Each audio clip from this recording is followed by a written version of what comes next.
Hi everyone, ఇవాళ అయితే మీతో ఒక టిప్ షేర్ చేస్తా. మనం షెల్ఫ్లు క్లీన్ చేసుకుంటాం కదా, ఆ షెల్ఫ్లు క్లీన్ చేసుకున్నప్పుడు ఇలాగా ఉప్పుని కల్లుప్పుని మూట కట్టుకొని ఆ షెల్ఫ్లో పెట్టుకుంటా ఉంటే పురుగులు అనేవి రావు. అలాగే లవంగ ముగ్గులను కూడా పెడతా ఉంటే తీయగానే ఆ ఘాటు స్మెల్ వస్తుంది, ప్లస్ పురుగులు కూడా రాకుండా ఉంటాయి.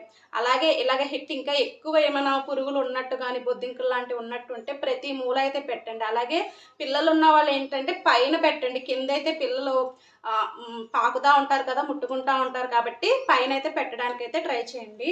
అలాగే ఇలాంటి కవర్స్ ఉంటాయి కదా, పెద్ద పెద్ద కవర్స్, వాటిని ఏంటంటే మనం దాచుకుంటే మనం పైన పెట్టుకుంటా ఉంటాం కదా కబోర్డ్లో, కానీ ఎవరికి ఏది అవైలబిలిటీ అయితే అలాగా వాటికి ఇవి చుట్టేసుకొని అవి పెడతా ఉన్నాం అనుకోండి, ఏమవుతుంది, మనం క్లీన్ చేసుకునేటప్పుడు yearly once or twice clean చేస్తాం కదా, ఈ కవర్ తీసి వాటిని పొడి క్లాత్తో తుడుచుకుంటే కనుక సరిపోతుంది. ఒకసారి నచ్చితే కనుక ఈ టిప్ ఫాలో అవ్వండి. Thank you.